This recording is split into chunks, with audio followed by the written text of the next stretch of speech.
সুস্বাদু কামড় রান্নার চ্যানেলে আপনাদের সবাইকে স্বাগত জানিয়ে শুরু করছি আজকের রান্না। আজ আমি আপনাদের সঙ্গে শেয়ার করতে যাচ্ছি খুব সহজ আর ভীষণ সুস্বাদু চিতই পিঠের রেসিপি। এইভাবে নলেন গুড়ের সাথে চিতই পিঠে পরিবেশন করুন, সবাই খেয়ে কিন্তু দারুণ বলবে। এই পিঠেটি তৈরি করতে সামান্য কিছু উপকরণ লাগে, চলুন শুরু করা যাক। আমি এখানে দোকান থেকে চালের গুঁড়ো কিনে নিয়ে এসেছি। এখানে আমি 1 কাপের মতন চালের গুঁড়ো নিয়ে নিয়েছি। এবারে এটাকে চালনির মধ্যে দিয়ে একটু চেলে নেব, তাহলে মিহি ভাবটা একদম বেরিয়ে আসবে। এর মধ্যে যেটা চালার পরে থাকবে সেটাকে ফেলে দিয়ে, দেখতেই পাচ্ছেন এখানে কিন্তু আমার গুঁড়ো গুঁড়ো কিছুটা রয়ে গেছে। যেহেতু দোকানের চালের গুঁড়ো ভালোভাবে মেশেনি, এইগুলো আমি ফেলে দিয়ে এবারে এখানে মিহি চালের গুঁড়োটা কিন্তু আমি বের করে নিয়েছি। এবারে এই চালের গুঁড়োটাকে আমি একটা বাটির মধ্যে ঢেলে নেব। বন্ধুরা, ভিডিওটি ভালো লাগলে লাইক দিন, কমেন্ট করে জানাবেন কেমন লাগলো। আর এমন আরও সহজ রেসিপির জন্য সুস্বাদু কামড় কুকিং চ্যানেলকে সাবস্ক্রাইব করুন। এদিকে আমার বাটির মধ্যে চালের গুঁড়ো নামা হয়ে গেছে। এবারে নিয়ে নেব পরিমাণ মতন নুন। নুনটা দিয়ে ভালো করে চালের গুঁড়োর সাথে মিশিয়ে নেব। আমি এখানে চামচ দিয়ে করেছি, আপনারা চাইলে হাত দিয়েও করে নিতে পারেন। এবারে আমি এর সাথে যে জলটা মেশাবো, যে কাপ মেপে আমি চালের গুঁড়ো নিয়েছি সেই কাপ মেপেই 1 কাপের মতন জল নিয়ে নিয়েছি। এবারে অল্প অল্প জল দিয়ে এটাকে একটা ব্যাটার তৈরি করে নেব। একবারে পুরো জলটা দেব না, অল্প অল্প দিয়েই একটা ব্যাটার তৈরি করে নিতে হবে। আমি এই কাপ মেপেই পুরো জলটা দিয়ে ব্যাটারটা তৈরি করেছি।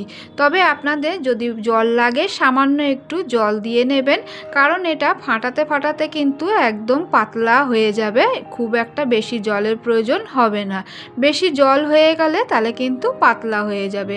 এদিকে আমার কিন্তু ব্যাটারটা মোটামুটি রেডি হয়ে এসছে। এবারে এর মধ্যে আমি দিয়ে দেবো কিছুটা পরিমাণে বেকিং পাউডার।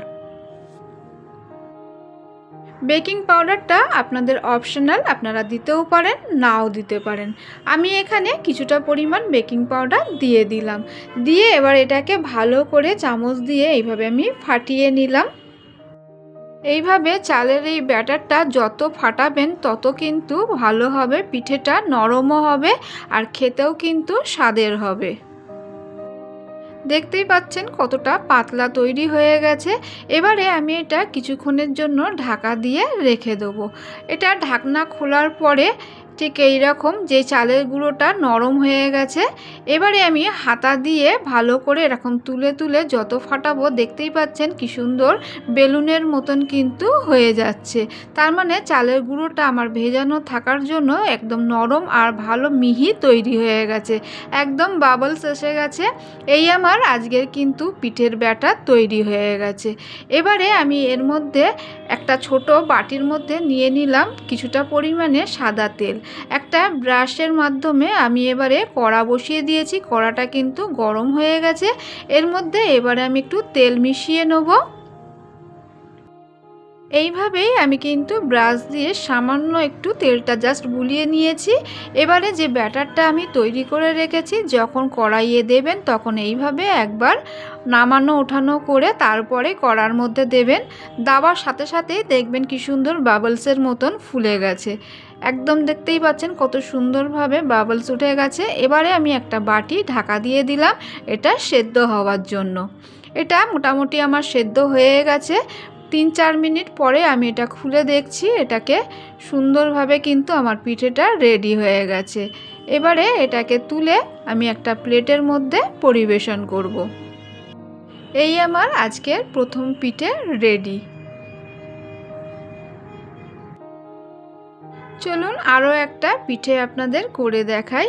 একইভাবে আমি আবারও কড়ার মধ্যে একটু তেল ব্রাশ করে নিলাম। নিয়ে এবারে ব্যাটারটা একদম মাঝখানটায় দিয়ে দিলাম। দেখতেই পাচ্ছেন দেওয়ার সাথে সাথেই কিন্তু একটা বাবলস ফুলে যাচ্ছে। এবারে আবারও বাটি চাপা দিয়ে দিলাম এটা সেদ্ধ হওয়ার জন্য। এই আমার 2 নম্বর পিঠে রেডি হয়ে গেছে। এবারে আমি একটা বাটি নিয়ে নিয়েছি। বাটির মধ্যে এবারে নিয়ে নেব নলেন গুড়। এই একইভাবেই কিন্তু আমি সমস্ত পিঠেগুলোকে রেডি করে নেব। এদিকে বাটির মধ্যে আমি নিয়ে নিয়েছি নলেন গুড়। এবারে সমস্ত পিঠেগুলোকে দিয়ে আমি এবারে পরিবেশন করব। এগুলো খেতেও যেমন স্বাদের হয়েছে আর তেমন কিন্তু নরমও হয়েছে। এইভাবে করলে পিঠের স্বাদ একদম মুখে লেগে থাকবে। এই আমার একদম রেডি হয়ে গেছে আজকে নলেন গুড়ের সাথে চিতই পিঠের রেসিপি। এইভাবেই গরম গরম পরিবেশন করুন। যারা আমার চ্যানেলে নতুন আছেন তাদের কাছে অনুরোধ রইল চ্যানেলটিকে সাবস্ক্রাইব করে পাশে থাকার জন্য। ভিডিওটি এতক্ষণ দেখার জন্য অসংখ্য ধন্যবাদ।